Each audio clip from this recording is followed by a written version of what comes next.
Hello दोस्तों, कैसे हैं? उम्मीद करते हैं आप बढ़िया होंगे। आज फिर हम एक नया टॉपिक जो आपके जनरल कंपटीशन के जो एग्ज़ाम के लिए ज़रूरी है उसका टॉपिक का नाम है भारत का संवैधानिक विकास लेकर आए हैं। तो चलिए शुरू करते हैं। तो याद रखिएगा 1599 में एक कंपनी स्थापित होती है जिसका नाम है गवर्नर एंड कंपनी ऑफ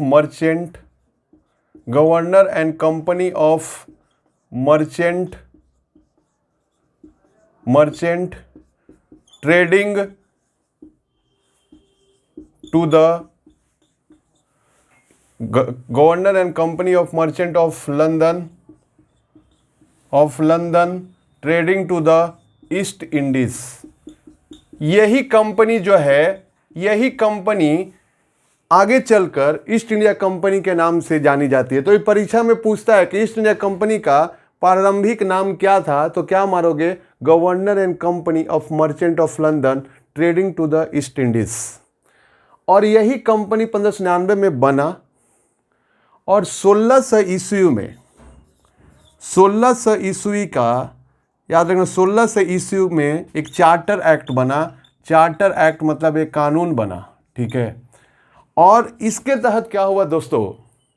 इसके तहत जो ब्रिटेन की महारानी थी, महारानी एलिजाबेथ प्रथम, कौन? महारानी एलिजाबेथ प्रथम ने, याद रख लेना, एलिजाबेथ प्रथम ने ईस्ट इंडिया कंपनी को, जो ये बड़े नाम था, आगे चलकर ईस्ट इंडिया कंपनी हो जाती है, इस कंपनी को 15 वर्ष के लिए व्यापारिक अनुमति देता है पूर्वी देशों के साथ व्यापार करने के लिए, ठीक है। और ये जो है, याद रख लेना, ये 15 वर्ष के लिए व्यापारिक अनुमति था, यानी कि व्यापारिक एकाधिकार देती है। याद रखिएगा कि 1600 ईस्वी के चार्टर एक्ट के तहत ब्रिटेन के महारानी एलिजाबेथ ईस्ट इंडिया कंपनी को व्यापारिक एकाधिकार देती है, कहती है कि आप ही, ईस्ट इंडिया कंपनी ही पूर्वी देशों के साथ व्यापार करेगा, अन्य कोई कंपनी पूर्वी देशों के साथ व्यापार नहीं करेगा। इसी को कहते हैं व्यापारिक एकाधिकार। और याद रखें, दरोगा में एक क्वेश्चन आया था कि ईस्ट इंडिया कंपनी के व्यापारिक एकाधिकार को कब खत्म किया गया? तो याद रख लेना 1813 के चार्टर एक्ट में। यानी कि जो ईस्ट इंडिया कंपनी को जो व्यापारिक एकाधिकार मिला 1600 ईस्वी के चार्टर एक्ट के तहत, वो कब तक चला?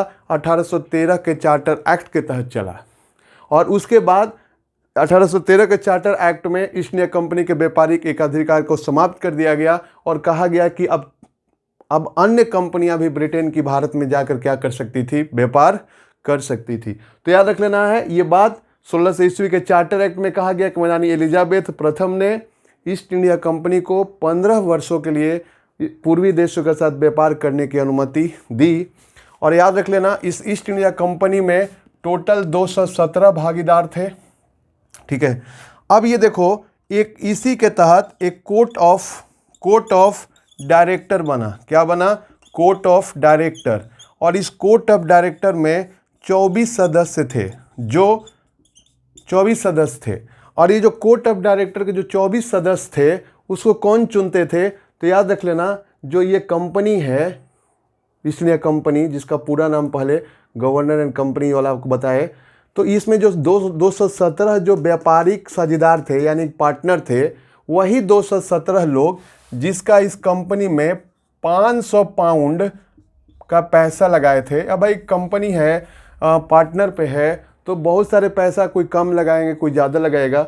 तो जिसका 500 पाउंड या उससे अधिक का पैसा इसमें लगा हुआ था, शेयर लगा हुआ था, वही लोग कोर्ट ऑफ डायरेक्टर के 24 सदस्यों को क्या करेंगे?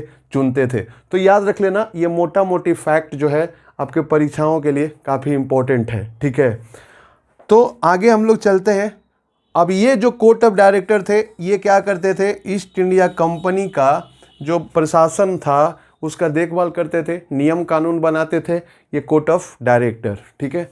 तो चलिए अब हम लोग आगे की ओर एक्ट पाते हैं, यानी कि जो हमारा टॉपिक है भारत का संवैधानिक विकास, ये बताता है कैसे कैसे हमारी चीज़ें, हमारे भारत में संविधान का क्या हुआ, विकास हुआ। चरणबद्ध तरीके से हमको पढ़ना है। चलिए आगे के बारे में हम लोग जानकारी लेते हैं।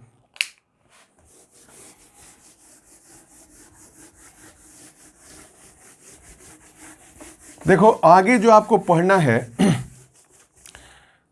1726 का चार्टर एक्ट, 1726 का चार्टर एक्ट।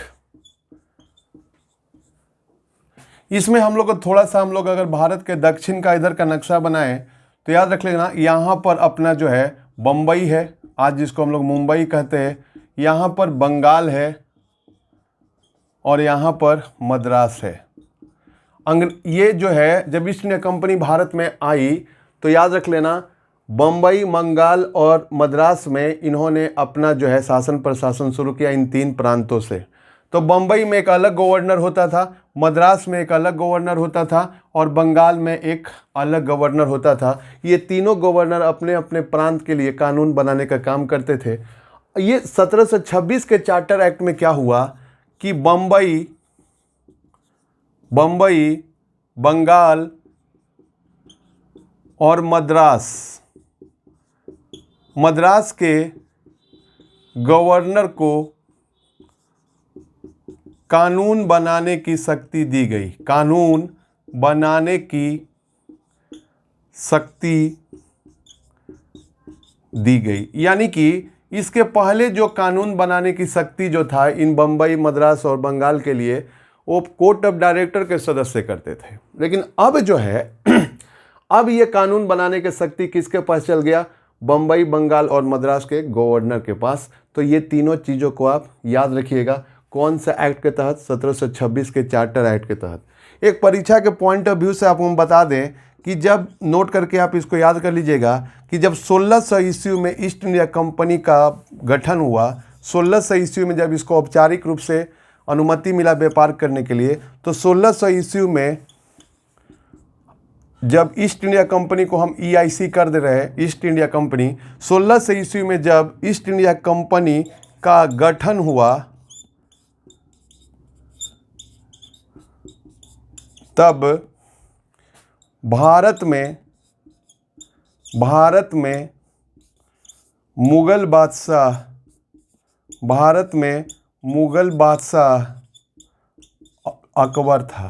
अकबर थे।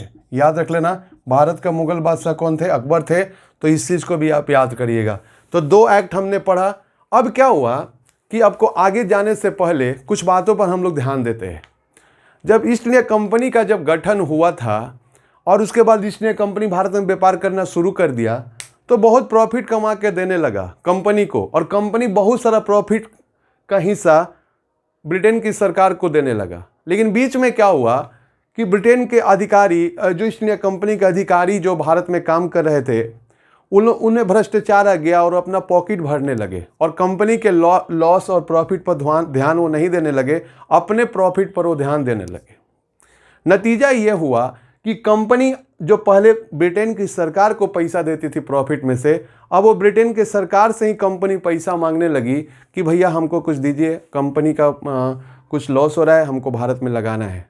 तो वहाँ की सरकार थोड़ा चौकन्ना हो गई कि अरे भाई, कि ये कंपनी हमको प्रॉफिट का हिस्सा देती थी, आज कंपनी को ही हमको देना पड़ रहा है, यानी मामला ज़रूर कुछ गड़बड़ है। तो याद रखिएगा, आगे जो है हम लोग आगे एक एक्ट आएगा 1773 का रेगुलेटिंग एक्ट। आगे जो हम लोग पढ़ने जा रहे हैं वो है 1773 का रेगुलेटिंग एक्ट। दोस्तों, इस एक्ट को पढ़ने से पहले हमको एक चीज़ जानना होगा, एक चीज़ यहाँ पर क्या करना होगा, जानना होगा कि आखिर क्यों इस एक्ट की ज़रूरत पड़ गई। तो आपको बताएं कि कंपनी बहुत शुरुआत में प्रॉफिट कमा रही थी, लेकिन बाद में यहाँ के अधिकारी लोग, कर्मचारी लोग बहुत पैसा घपला घोपली करने लगे, भ्रष्टाचार आ गया, कंट्रोल करना पड़ा। तो आखिर ये भ्रष्टाचार और ये सब उनमें क्यों आया? क्योंकि आपको बताएं कि 23 जून 1757 को प्लासी का युद्ध होता है, प्लासी का युद्ध। और इस युद्ध में, ये युद्ध जो होता है, अंग्रेज प्लस बंगाल के नवाब सिराजुद्दौला के बीच में होता है। सिराजुद्दौला के बीच में होता है।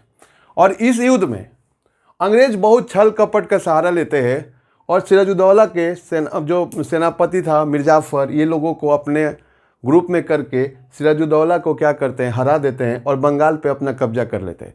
बंगाल जो है उस समय का सबसे धनी मनी प्रांत था, इसको सोने का चिड़िया कहा जाता था, काफ़ी धनी मनी प्रांत था और अंग्रेज़ों का नज़र उस पर बना हुआ था। तो बंगाल पर उन्होंने कब्जा करने का पहला प्रयास उनका कौन सा युद्ध था? प्लासी का युद्ध। और पूछेगा कि प्लासी के युद्ध के समय मुगल बादशाह कौन था? मुगल बादशाह कौन था? तो याद रखना, मुगल बादशाह था आलमगीर द्वितीय। याद रख लेना, ये इंपॉर्टेंट क्वेश्चन है कि प्लासी के युद्ध के समय मुगल बादशाह कौन था?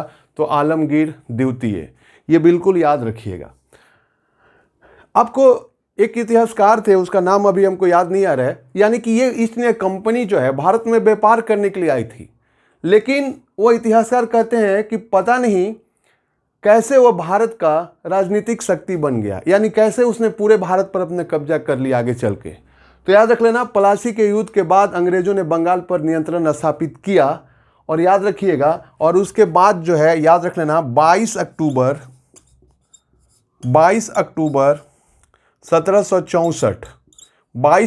1764 को बक्सर का युद्ध होता है। कौन सा युद्ध होता है बाबू? तो बक्सर का युद्ध होता है।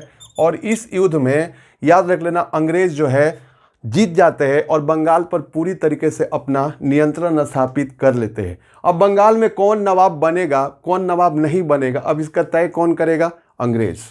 अब याद रखना, यहाँ से कुछ फैक्ट आपको इंपॉर्टेंट आ जाते हैं कि बक्सर के युद्ध के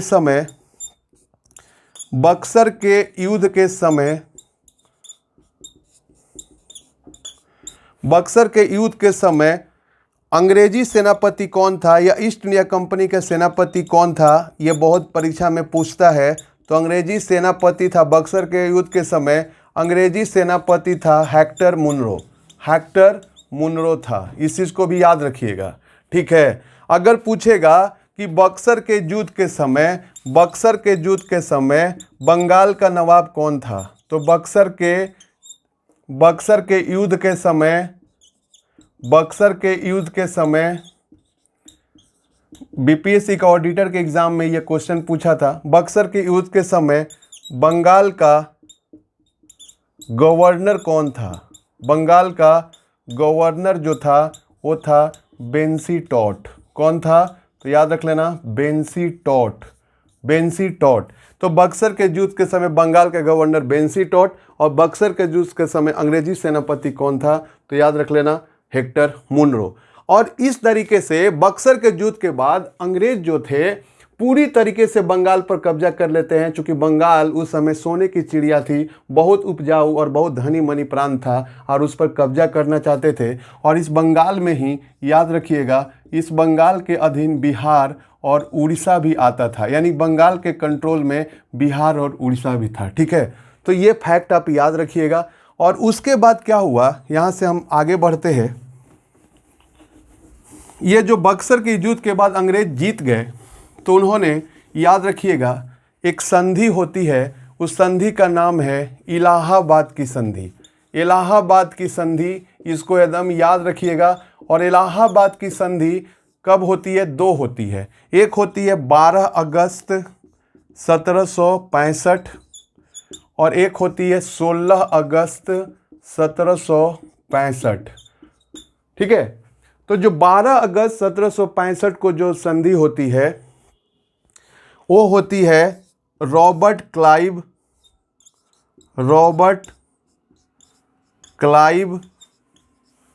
और बंगाल के मुगल बादशाह थे शाह आलम द्वितीय, ठीक है।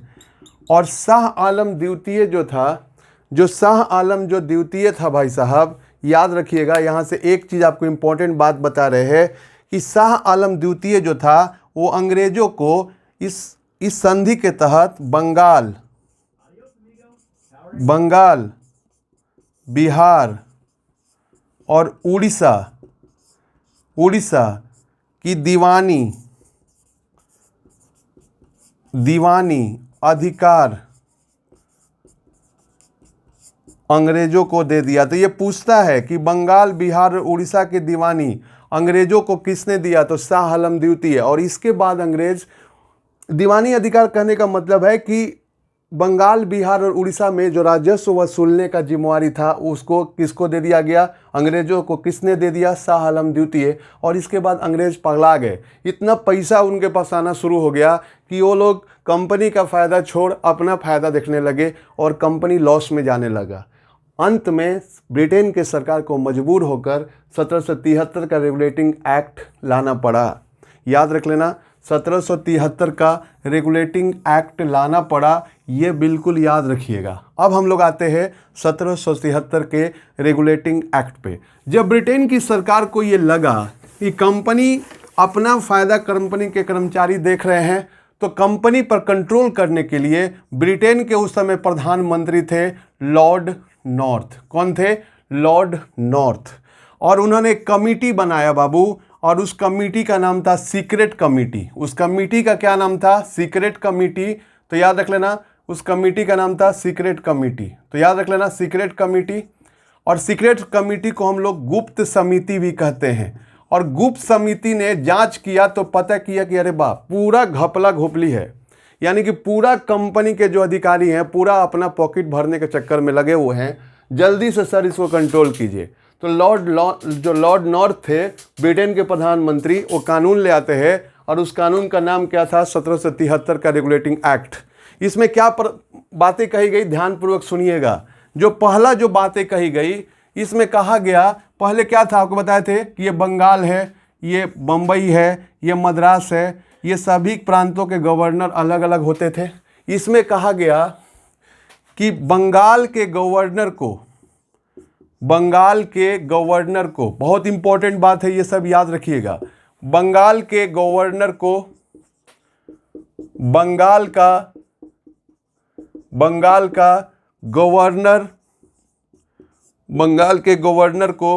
का गवर्नर जनरल बना दिया गया। कहा गया कि ये जो बंगाल का गवर्नर है उसको गवर्नर जनरल हम बना रहे हैं, अब बम्बई या मद्रास उस सभी उसके अंडर में आ जाएंगे। यानी कि इन तीनों प्रांतों का हेड जो किसको बना दिया गया? बंगाल के गवर्नर जनरल को। क्योंकि पहले ये तीनों अलग अलग थे, तीनों की शक्तियां अलग अलग थी, लेकिन अब सभी का शक्तियों को किस में मिला दिया गया?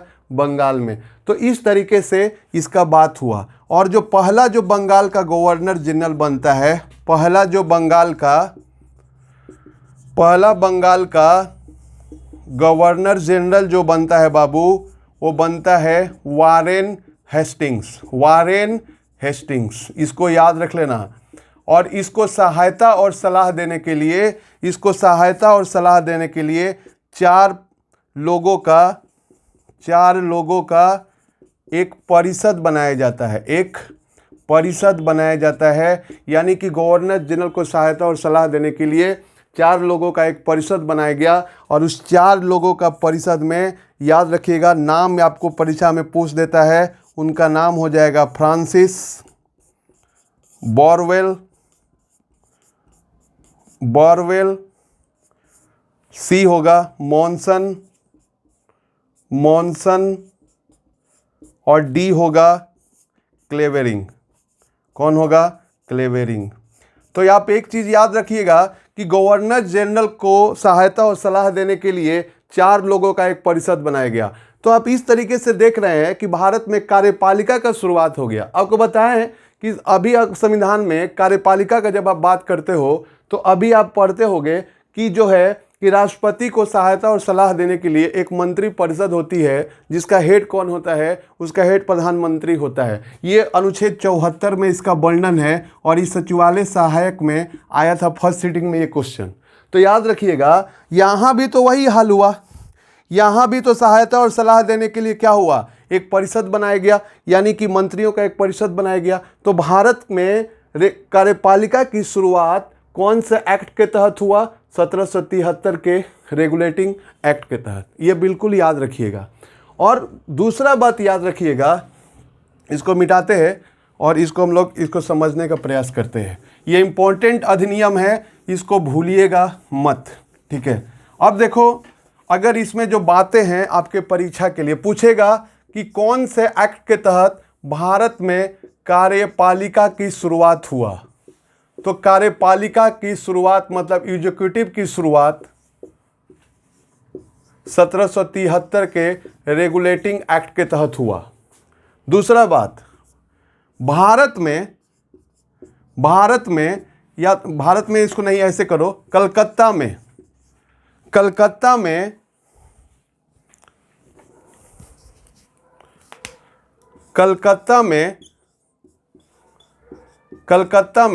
1774 में सर्वोच्च न्यायालय बना। याद रख लेना बाबू, अगर पूछेगा कि कलकत्ता में सर्वोच्च न्यायालय कब बना तो 1774 में, और कौन से कानून के तहत बना तो 1773 के कानून के तहत, एक्ट के तहत, रेगुलेटिंग एक्ट के तहत कलकत्ता में सर्वोच्च न्यायालय बना। और इसके जो मुख्य न्यायाधीश थे बाबू, ये वेरी वेरी इंपॉर्टेंट है, इसके मुख्य न्यायाधीश थे एलिजा इम्पे। कौन थे? एलिजा इम्पे, याद रखिएगा, ठीक है। अब एक चीज़ और बता देते हैं आपको कि जो एलिजा इम्पे, ठीक है, और याद रख लेना यह एक अभिलेख न्यायालय था। कैसा न्यायालय था? तो अभिलेख न्यायालय था। और अभिलेख न्यायालय कहने का मतलब हुआ कि आपको जो है सुप्रीम कोर्ट का कोई भी जो डिसीजन होता है ऑन रिकॉर्ड रखा जाता है, और उस डिसीजन से अलग कोई निर्णय दिए जाते हैं तो सुप्रीम कोर्ट का अवमानना माना जाता है और सुप्रीम कोर्ट उसके लिए दंडित कर सकता है। तो ये एक अभिलेख न्यायालय था। और 3 अन्य इसमें न्यायाधीश थे, 3 अन्य न्यायाधीश थे, उनका नाम था चैम्बर्स,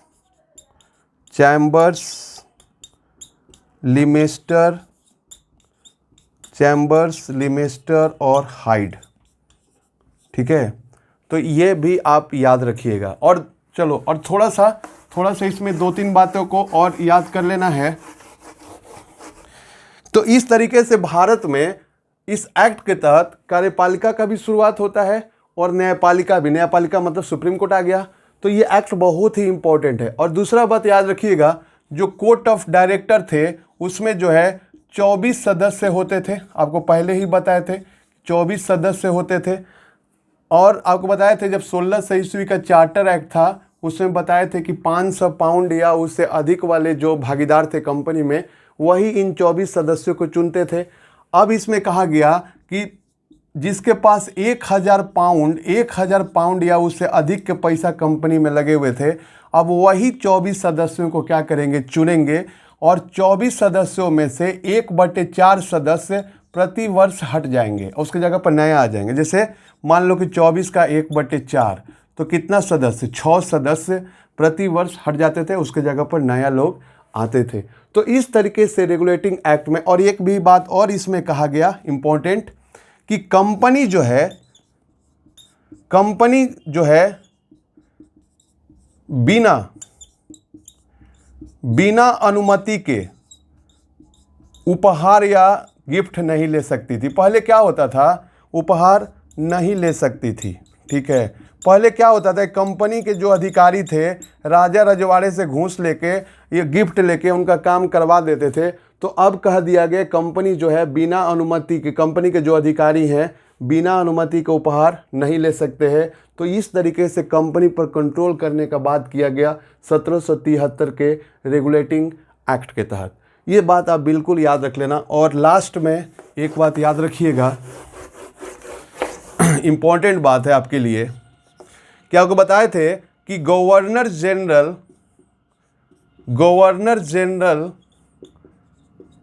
के परिषद को, गवर्नर जनरल के जो परिषद होते थे जिसमें 4 सदस्य आपको लिखवाए थे नाम, मॉनसन, बोरवेल, फ्रांसिस और क्लेवरिंग। तो जो भी डिसीजन देते थे वो बहुमत के आधार पर देते थे, बहुमत के आधार पर। जैसे मान लो कि 4 सदस्य हैं ना, तो 3 और 1 यानी 3 लोग अगर सहमत हैं तो पारित हो जाता था, 1 सहमत नहीं है तो कोई फर्क नहीं पड़ता था। लेकिन याद रख लेना, निर्णायक मत जब हो जाता था, निर्णायक मत, जैसे निर्णायक मत हुआ ना, जैसे कि मान लो कि 4 है तो 2 है कह रहा हाँ और 2 कह रहा नहीं, तो कैसे पारित होगा कोई भी चीज़। तो निर्णायक मत कौन देता था? गवर्नर जनरल देता था। तो याद रख लेना, निर्णायक मत गवर्नर जनरल देता था। आपको पता है अभी भी अब क्या होता है कि जब लोकसभा में जब किसी बिल पर बराबर की स्थिति हो जाती है तो निर्णायक मत कौन देता है? लोकसभा अध्यक्ष। अब आपसे एक क्वेश्चन भी यहाँ परीक्षा में आ जाता है कि लोकसभा अध्यक्ष जो है कौन से अनुच्छेद के तहत निर्णायक मत देता है? तो ये भी आप बताइए हमको। ये निर्णायक मत देता है अनुच्छेद 100 के तहत। तो आप देख रहे हैं कि किस तरीके से भारत में संसदीय परंपरा की शुरुआत होती है धीरे धीरे, और वही हमारे संविधान में वो धीरे धीरे चीज़ें जुड़ती जाती है। तो ये आप याद कर लेना कि निर्णायक मत कौन देता था? Governor general. और गवर्नर जनरल को वीटो पावर नहीं था। गवर्नर जनरल को वीटो पावर नहीं था। जैसे मान लो कि जो गवर्नर जनरल की परिषद ने जो निर्णय दिया, तो गवर्नर के जनरल के पास इतनी पावर नहीं थी कि उनके निर्णय को वह पलट दे, यानी उसको वीटो पावर नहीं था। क्या नहीं था? उसको वीटो पावर नहीं था। तो ये स्टेटमेंट में क्वेश्चन पूछे जाते हैं बाबू, और इसको आप बिल्कुल से बिल्कुल याद रखिएगा जो आपको बातें बताए हैं, और ये आपके परीक्षा के लिए बहुत ही इंपॉर्टेंट होगा। ये थोड़ा चैप्टर बड़ा है तो इसको हो सकता है कि एक क्लास और आपको ले। तो उम्मीद करते हैं आपको इतना तक समझ में आया होगा। नेक्स्ट वीडियो में जब हम लोग आएंगे तो इसको पूरा ख़त्म करेंगे। Take care, good night.